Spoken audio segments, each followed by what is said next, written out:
For such a small device, the Trimui Brick has been making a big name for itself in the retro handheld community, and for good reason. It's basically the vertical version of the Trimui Smart Pro, but you can see the big difference here, the screen obviously and the joysticks. But there are some key differences which I'll be going over in this video. Thanks to MechDIY for sending me this for review. You can use my discount code BATPIXEL site-wide to get 16% off. But if you're watching this video and you have any questions about this device, comment below and I'll do my best to answer them. So starting with the hardware, what makes this device unique is your menu button is down here next to the select and start button. You'd usually expect your menu button to be up here in the center somewhere, but you'll notice that there's two extra buttons. These are two extra function buttons which you can customize, and on the right you have your power button, but there's a little switch up here that you can also use as a third function. You'll probably recognize that from the Trimui Smart Pro with the function switch on the bottom. This button's set up to be my D-pad and joystick toggle, but there are some other options here. So for example, if I go to the next menu, I got this button set up as my LEDs on and off. So if I hit this button, my LEDs will turn off, and then I can hit it again just to turn them back on.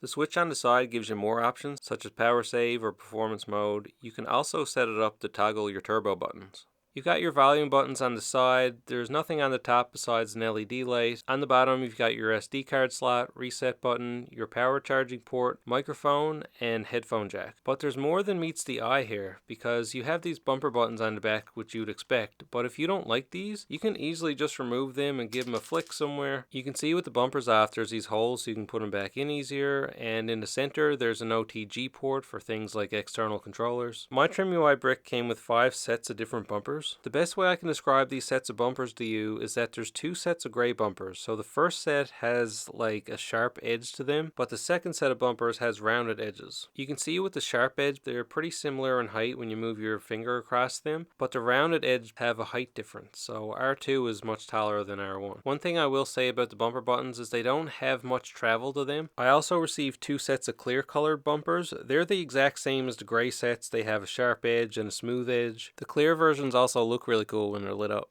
But the 5th set of bumpers are completely different. They're clear colored and they're very tall, and I guess they have like a sharper edge to them. But it basically just gives you a different height option. Keep in mind that the tall bumpers do have a pretty steep incline on the back, so they can feel kind of awkward. But I will say one advantage of these tall buttons on the back, if you want to play one-handed, they kind of give you better leverage to hold on to the device. And obviously you can mix and match these buttons however you like. I personally prefer the rounded edge bumpers on the back because they do have that height distinction between them. And when I'm holding the device, it doesn't feel like the bumpers are too tall on the back, and it feels just right for me. But enough about those, let's get into the questions you guys have been asking me about this device. I made a post earlier this week and I asked you guys, is there anything you want to know about this device? Metal Josh, where you at, boy? You left a comment asking me what the price was, what its performance was like, and maybe a comparison to some other handhelds that I got. As far as performance goes, the Trimui Brick is compared to the Mio Mini Plus a lot because of its size, but it is more powerful because it's powered by an Allwinner A133P, which means you'll be able to play everything up to PlayStation 1 just fine, and it will be able to play most of the libraries from higher end consoles like the N64, Nintendo DS, PSP, and Dreamcast. But when I tried playing Sega Saturn on this, it did struggle a little bit because these budget handhelds under $100 are not really the best for emulating Sega Saturn, but it's pretty much on par with other handhelds in this price range, such as the Anbernic RG35XX line, like the Plus, that run the H700 chipset. And similar to other handhelds in this price range, it has a 3000 mAh battery, so it'll last approximately 5 hours. MechDIY sent me this over for review, and on their website, if you just get the base version with no SD card, it starts at $83.99. It comes in different colors, black, white, purple, or red, but you can see some different buying options down below here. So if you get the 64GB stock OS card, for example, the price will go up a little bit. And MechDIY also offers CrossmixOS cards, which is what I have, but if you get the 128GB version of CrossmixOS, for example, it'll go up a little bit, but you do get an actual SanDisk card, which is way more reliable than those cheap stock SD cards. But like I said, you can just buy this without an SD card and just set it up yourself from scratch. More on that later. I thought you might find it interesting to compare it to the RG40XXV, which is a lot bigger with its 4-inch screen. And if I lay all 3 of them down next to each other, they kind of look like a phone signal icon, or that they could just jump out of each other. I mean, I can almost fit my hand all the way around this, and you can play this one-handed no problem. But if I compare it to something like the GKD Pixel or the RG28XX, it is quite a bit bigger. I mean, I wouldn't really consider this a micro handheld at all.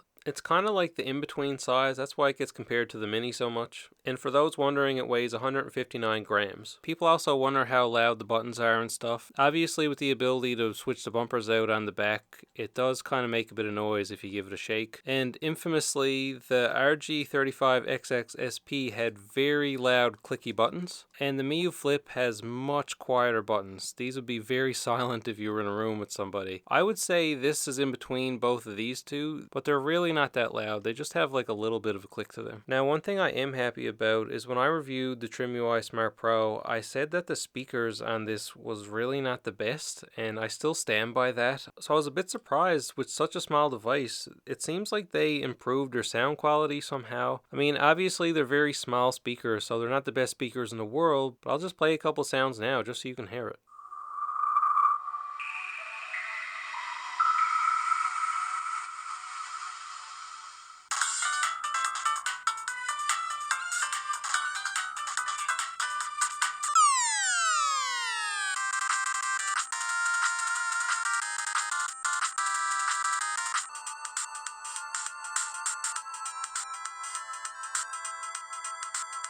Now, the last thing I'll talk about with the hardware is the D-pad, because dhall5661 left a comment that they just enjoy seeing what types of games that other people like to play on these devices. And for me, I thought that was a cool comment, and it relates to the D-pad on this because this D-pad is unique. One of the options for this function button up by the D-pad is if you press it while you're playing a game, you can switch the D-pad out to a joystick mode. I know that does sound kind of weird, but sometimes when you're playing games, it's trying to recognize a joystick, and this doesn't have one, so you can just click this button and then your D-pad's your joystick all of a sudden. But for me, that's not really a selling point. It's kind of neat, but I think this device is perfect to play up to PlayStation 1. But for higher end consoles like the Dreamcast that has a joystick, I just think that this device isn't really the best for those kind of games. So you'll obviously see games in this video that I like, but if I were to recommend games to play on this, I'd highly suggest just sticking to games that take advantage of a D-pad and not the joystick mode. There are better vertical handheld options that are small out there with joysticks, such as the Miu Flip, for example.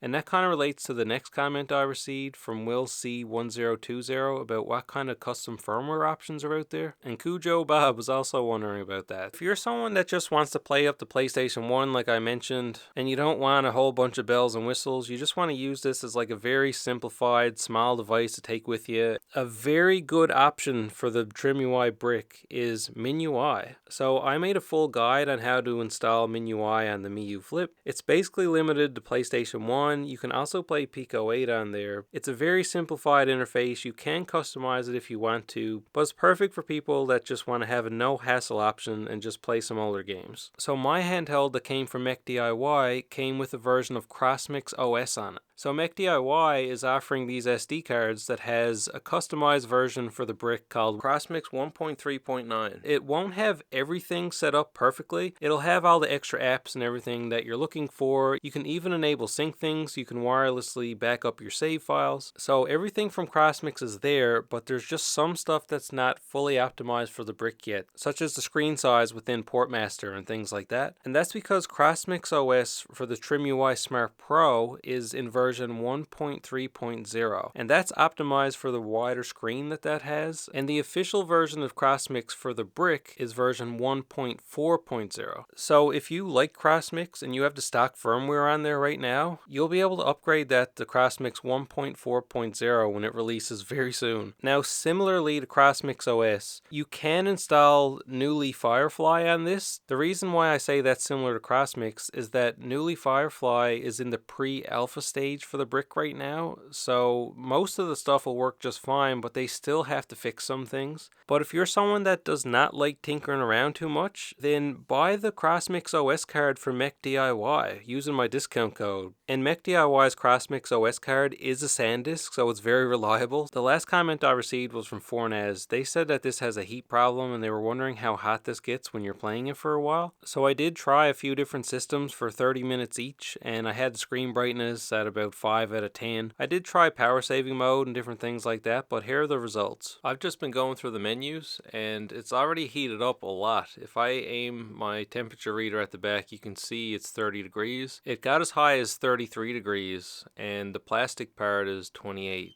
So even if you're just going through the menus and setting stuff up, this will go well above 30 degrees Celsius. While playing N64, the back got pretty hot. It did go up to around 35 degrees. The back plastic stayed around 30 degrees, and the screen is registering up to 38 degrees. I was playing some Tony Hawk Pro Skater 2 on PS1, screen brightness at 5 out of 10, and again I got around 35 degrees on the back metal plate. The plastic's around 32 degrees, and the screen itself is up to about 38 degrees. Same thing with the Nintendo DS. On the back on the metal plate, it's about 35 degrees again. The plastic is 32 degrees and the screen is up to 38, 39 degrees. Game Boy Advance runs at about 35 degrees on the back.